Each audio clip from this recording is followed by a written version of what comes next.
Hello, everybody. I'm gonna start my new audiobook, Diary of a Wimpy Kid. Number one, a novel in cartoons by Jeff Kinney. This is part one of this whole audiobook. September, Tuesday. First of all, let me get something straight. This is a journal, not a diary. I know what it says on the cover, but when mom went out to buy this thing, I specifically told her to get one that didn't say diary on it. Great. All I need is some jerk to catch me carrying this book around and get the wrong idea. Sissy, punch. The other thing I want to clear up right away is that it was mom's idea, not mine. But if she thinks I'm going to write down my feelings in here or whatever, she's crazy. So just don't expect me to be all dear diary this and dear diary that. The only reason I agreed to do this at all is because I figure later on, when I'm rich and famous, I'll have better things to do than answer people's stupid questions all day long. So this book is gonna come in handy. Gregory, tell us about your childhood. Were you always so smart and handsome? Here's my journal now. Shoo, shoo. Like I said, I'll be famous one day. But for now, I'm stuck in middle school with a bunch of morons. Morons. Let me just say for the record that I think middle school is the dumbest idea ever invented. You've got kids like me who haven't hit their growth spurt yet mix in with these gorillas who need to shave twice a day. Out of my way, runts. And then they wonder why bullying is such a big problem in middle school. If it was up to me, grade levels would be based on height, not age. But then again, I guess that would mean mean kids like Shira Gutpa would still be in first grade. Today is the first day of school, and right now we're just waiting around for the teacher to hurry up and finish the seating chart. So I figured I might as well write in this book to pass the time. By the way, let me give you some good advice. On the first day of school, you've got to be real careful where you sit. You walk into the classroom and just plunk your stuff down on any old desk, and the next thing you know, the teacher is saying, I hope you all like where you're sitting because these are your permanent seats. Gah! So in this class, I got stuck with Chris Hosey in front of me and Lionel James at the back of me. Jason Brill came in late and almost to my right. But luckily, I stopped that from happening at the last second. Is this seat taken? Yes, yes. Next period, I should just sit in the middle of a bunch of hot girls as soon as I step in the room. But I guess if I do that, it just proves I didn't learn anything from last year. Craig, will you please pass this note to Shelley? Why, certainly. Note: Greg is a dork. Man, I don't know what is up with girls these days. It used to be a whole lot simpler back in elementary school. The deal was if you were the fastest runner in your class, you got all the girls. And in the fifth grade, the fastest runner was Ronnie McCoy. Nowadays, it's a whole lot more complicated. Now it's about what kind of clothes you wear, or how rich you are, if you have a cute butt or whatever. And kids like Ronnie McCoy are scratching their heads wondering what the heck happened. The most popular boy in my class is Bryce Anderson. The thing that really stinks is that I've always been into girls. But kids like Bryce have only come around in the last couple of years. I remember how Bryce used to act back in elementary school. Girls are sticky poos. Yeah, I don't think girls are stinky poos. But of course, now I don't get any credit for sticking with the girls all this time. Like I said, Bryce is the most popular kid in our grade, so that leaves all rest of us guys scrambling for the other spots. The the best I can figure is that I'm somewhere around 52nd or 53rd most popular this year. But the good news is that I'm about to move up one spot because Charlie Davies is above me and he is getting his braces next week. I tried to explain all this popularity stuff to my friend Rowley, who is probably hovering right now around the 150 mark, by the way. But I think it just goes in one ear and out the other ear and the other with him. Today we had phys ed, physical education. So the first thing I did when I got outside was sneak off to the basketball court to see if the cheese was still there. And sure enough, it was. That piece of cheese has been sitting on the court since last spring. I guess it must have dropped out of someone's sandwich or something. After a couple of days, the cheese started getting all moldy and nasty. Nobody would play basketball on the court where cheese was, even though that was the only court that had a hoop with a net. Then one day, this kid named Darren Walsh touched the cheese with his finger, and that started this thing called the cheese touch. It's basically like the cooties. If you get the cheese touch, you're stuck with it until you pass it on to someone else. Ah, scream! Ah! The only way to protect yourself from the cheese touch is to cross your fingers. But it's not that easy remembering to keep your fingers crossed every moment of the day. I ended up taping mine together so they'd stay crossed all the time. I got a D in handwriting, but it was totally worth it. This one kid named Abe Hall got the cheese touch in April, and nobody would even come near him for the rest of the year. Summer, Abe moved away to California and took the cheese touch with him. I just hope someone doesn't start the cheese touch up again, because I don't need that kind of stress in my life anymore. Thursday. I'm having a very serious hard time getting used to the fact that summer is almost over and I have to get out of bed every morning to go to school. My summer did not exactly get off to a great start, thanks to my older brother Roderick. A couple of days into summer vacation, Roderick woke me up in the middle of the night. He told me I slept through the whole summer, but that luckily I woke up just in time for the first day of school. Shoot. You might think I was pretty dumb for falling for that one, but Roderick was dressed up in his school clothes and he'd set my alarm clock ahead to make it look like it was the morning. Plus, he closed my curtain so I couldn't see that it was still dark out. After Roderick woke me up, I just got dressed and went downstairs to make myself some breakfast, like I do every morning on a school day. But I guess I must have made a pretty big racket because the next thing I knew, Dad was downstairs yelling at me for eating Cheerios at 3 in the morning.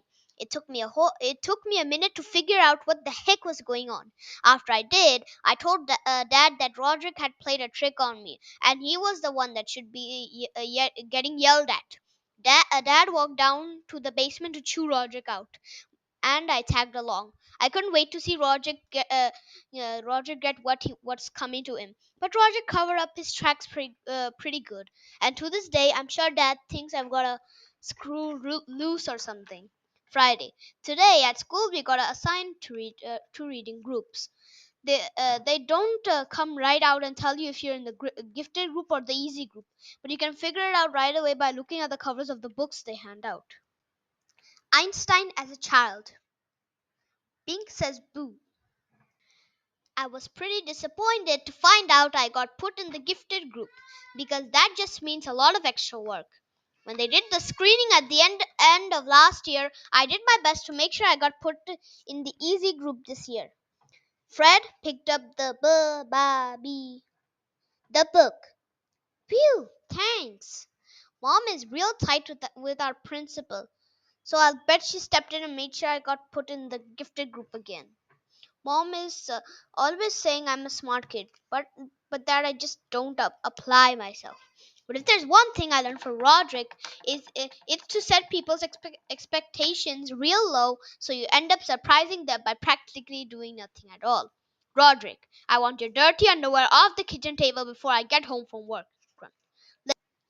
Actually, I'm kind of glad my plan to get put in the easy group didn't work. I saw a couple of the Pink Says Boo kids holding their books upside down, and I don't think they were joking. Saturday. Well, the first week of school is finally over, so today I slept in. Actually, I'm kind of glad my plan to get put in the easy group didn't work. I saw a couple of the Pink Says Boo kids holding their books upside down, and I don't think they were joking. Saturday. Well, the first week of school is finally over, so today I slept in. Most kids wake up early on Saturday to watch cartoons or whatever, but not me.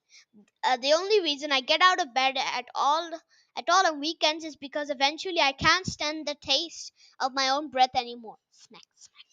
Unfortunately, Dad wakes up at 6 in the morning, no matter what day of the week it is, and he is not real considerate of the fact that I'm trying to enjoy my Saturday like a normal person. I didn't have anything to do today, so I just headed up to Rowley's house. Rowley is technically my best friend, but that is definitely subject to change. I've been avoiding Rowley since the first day of school, and he did something that really annoyed me.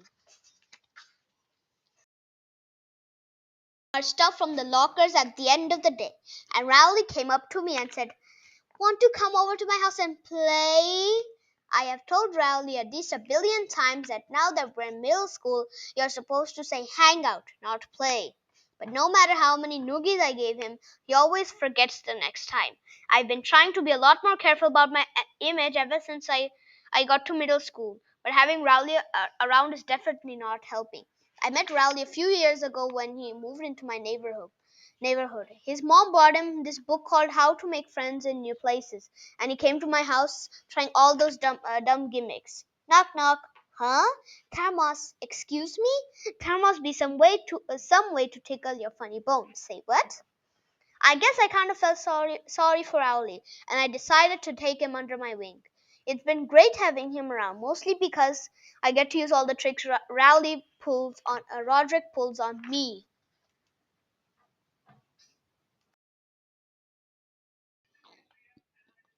Did you know that if your hand is bigger than your face, it's a sign of low intelligence? Really? Ha! Gotcha. Vap. But do I have low intelligence? Let me check that again. Monday. You already know how I said I play all sorts of pranks on Rowley. Well, I have a little brother named Manny, and I could never get away with pulling any of that stuff on him. Mom and Dad protect Manny like he's a prince or something, and he never gets in trouble, even if he really deserves it. Yesterday, Manny drew a self portrait on my bedroom door in permanent marker. I thought Mom and Dad were really going to let him have it, but as usual, I was wrong. Aww.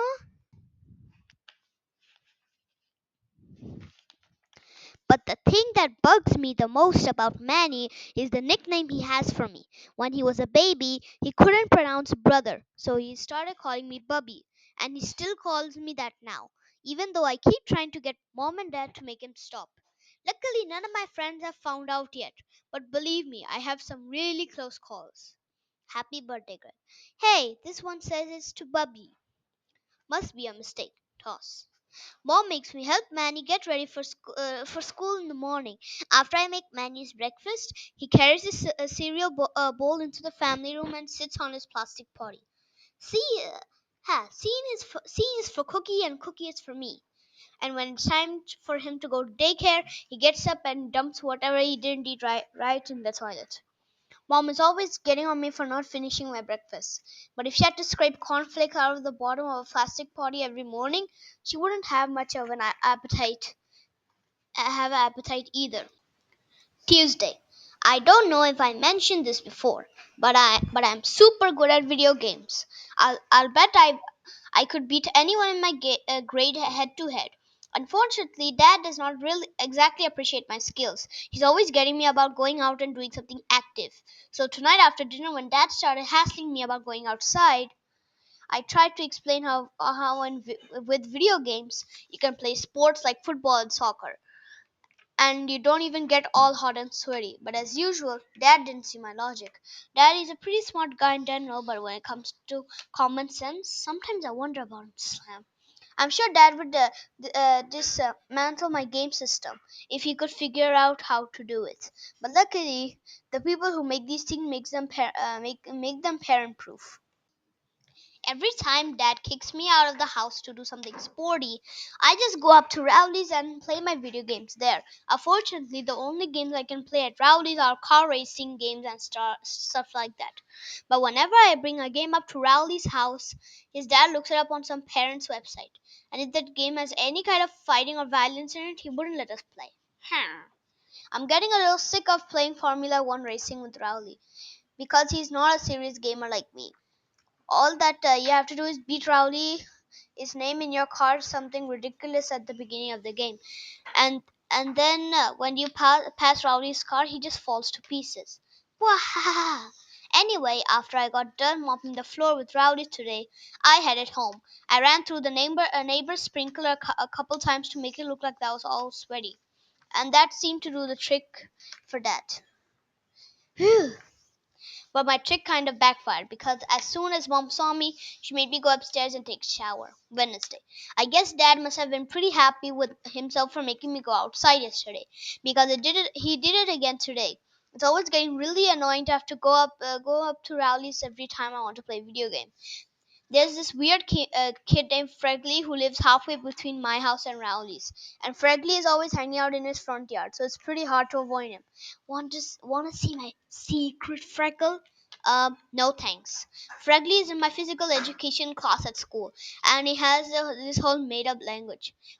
When he needs to go to the bathroom, he says, "Juice, juice."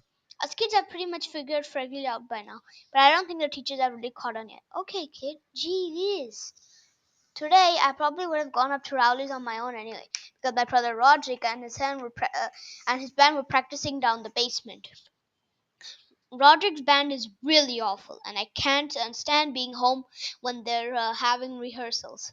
His band is called Loaded Diaper, and it's spelled Loaded Diaper on Roderick's band. You might think spelled it that way to make it look cooler, but I bet if you told Roderick how Loaded Diaper is really spelled, it would be news to him. Dad was against the idea of Roderick starting a band, but Mom was all for it. She's the one who bought Roderick his first drum set.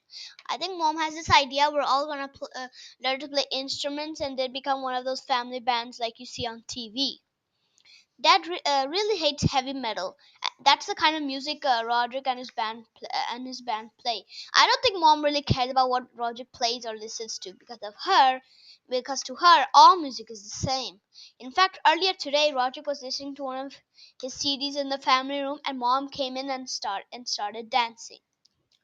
Okay, goodbye everyone. This was the last page for part 1 of Diary of a Wimpy Kid number 1, a novel in cartoons. Bye. Stay tuned for part number 2.